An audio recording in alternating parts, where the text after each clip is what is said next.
Imagine the streets of Kathmandu filled with smoke. Young men and women wave torn flags in the air, their voices echoing against the old brick buildings. Police in riot gear line the streets, shields raised, batons ready. And in the distance, a parliament building burns, its flames lighting up the night sky. This is not a scene from a movie. It's Nepal in 2025.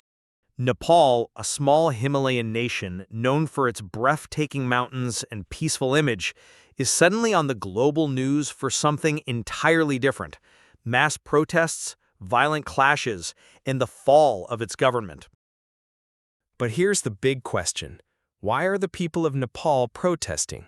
The answer isn't simple. It's not just about one law or one leader. It's about frustration that's been building for years. Corruption, inequality, unemployment, censorship, and a generation that feels abandoned by those in power. Today, we're diving deep into the story behind Nepal's protests, how a nation famous for Mount Everest and Buddhist temples ended up with its parliament in flames, its prime minister resigning, and its people demanding change. The immediate spark that lit the fire was a government decision that seemed, at first, almost unbelievable. In early September, Nepal's leaders announced a ban on major social media platforms: Facebook, Instagram, X, formerly Twitter, and even YouTube. Think about it. In a country where over 70% of young people rely on social media for news, jobs, entertainment, and even activism, shutting down those platforms is like cutting off oxygen. Imagine being a student in Kathmandu, already frustrated with unemployment and rising living costs, and then waking up one morning to see that your favorite apps, your voice, have just been silenced. That's when anger boiled over. Small protests started forming in college campuses, at busy intersections, and outside government offices. Students held handwritten signs. Activists chanted slogans. At first, it was peaceful. But in the age of smartphones, even with a ban, people found ways to bypass restrictions. VPNs spread like wildfire, and soon videos of the protests appeared online. Ironically, the very platforms the government tried to silence became the loudspeaker that broadcast Nepal's unrest to the world. And within days, those small protests exploded into something much bigger. Here's the thing. The social media ban was just the spark. The fuel had been piling up for years. Let's rewind. Nepal is one of the youngest countries in Asia. Not in terms of history, but in terms of demographics. More than half the population is under 30. This is a generation born after the end of the monarchy in 2008, raised during promises of democracy, peace, and progress. But fast forward to today, and what do they see? Corruption scandals that never seem to end. Nepotism with the sons and daughters of politicians flaunting wealth and luxury on TikTok, while ordinary people struggle to pay rent. Chronic unemployment, with thousands of young Nepalis leaving every year to work in the Gulf states or Malaysia because there are no jobs at home. Inequality that grows wider every year. For young Nepalis, the dream of democracy has turned into daily frustration. And here's where social media comes back into the story. Apps like TikTok, Facebook, and Instagram became the places where youth vented their anger, shared memes mocking politicians, and exposed corruption. So when the government banned those platforms, it wasn't just about apps. It was about silencing a generation that already felt ignored. One protester was quoted saying, "First they took our jobs, now they want to take our voices. What else do we have left?" That line sums up the mood perfectly. For a few days, protests remained mostly peaceful, but then came September 8th and 9th. Crowds swelled in the capital, Kathmandu. Tens of thousands filled the streets. Some waved Nepal's crimson flag. Others carried banners reading, "We want freedom" and "Stop corruption." Police tried to disperse them with tear gas and rubber bullets. But instead of backing down, protesters pushed harder. And then came the images that shocked the world. Parliament set on fire. Vehicles overturned and burning in the streets. Police clashing hand-to-hand with young protesters armed with sticks and stones. It was no longer just about social media. It had become a movement of rage against everything the government represented. By the end of that weekend, dozens were injured, some killed, and the streets of Kathmandu looked like a war zone. For many Nepalis, it was déjà vu, echoes of past uprisings, from the Maoist insurgency to the revolution that ended the monarchy. But this time, it wasn't about kings or communists. It was about a generation demanding dignity. To really understand why these protests hit so hard, we need to zoom out and look at Nepal's modern history.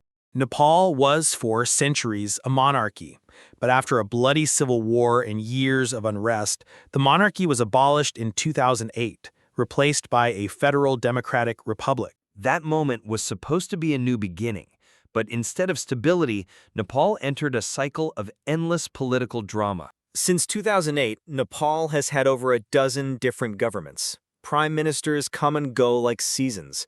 Coalitions collapse, parties split, and ordinary people, they suffer. Corruption has been rampant. Infrastructure projects stall, roads remain half-built, electricity blackouts were once a daily reality. And while things have improved in some areas, many feel democracy has only benefited the political elite. Add to this the legacy of the Maoist insurgency, a decade-long civil war that killed over 17,000 people. For older generations, the scars remain.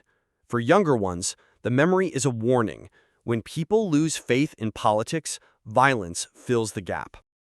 That's why these protests feel like part of a larger story, the struggle of a young democracy to deliver on its promises. As protests escalated, pressure mounted on Prime Minister KP Sharma Oli. Oli, a veteran politician, had already been criticized for authoritarian tendencies and corruption, but the social media ban turned public opinion against him completely. When Parliament burned and protesters refused to leave the streets, Oli's position became untenable. Within days, he resigned. The resignation, however, didn't calm the anger. Instead, people celebrated in the streets, but also demanded more. They wanted accountability. They wanted an interim government led by someone outside the corrupt political class. One name that kept popping up was Sushila Karki, Nepal's first female chief justice, seen as a symbol of integrity. Whether or not she would lead didn't matter as much as the idea. People wanted someone clean, someone untainted. After Oli's resignation, the government deployed the army. Soldiers patrolled the streets. Curfews were declared. The internet was restricted even more tightly. For many, it felt like a return to darker times, a reminder of military crackdowns during past uprisings. But the protesters didn't back down completely. Small gatherings continued, even under curfew. Online, VPN-powered conversations kept spreading. It was a tense balance, the state trying to restore order, the people refusing to stay silent.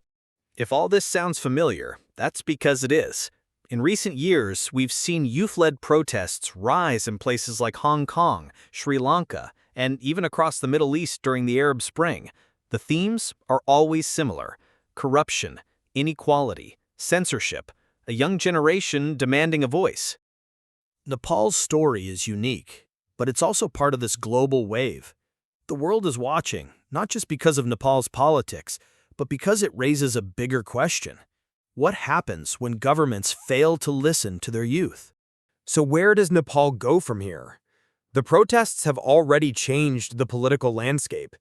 They forced a prime minister to resign. They showed that Nepal's Gen Z won't stay silent. And they reminded the world that democracy isn't just about elections. It's about accountability, freedom, and dignity. But the risks remain high. If new leaders fail to address corruption, unemployment, and inequality, the anger could return. If censorship continues, trust in democracy will erode further. For Nepal, this is a crossroads. One path leads to more chaos, another to genuine reform.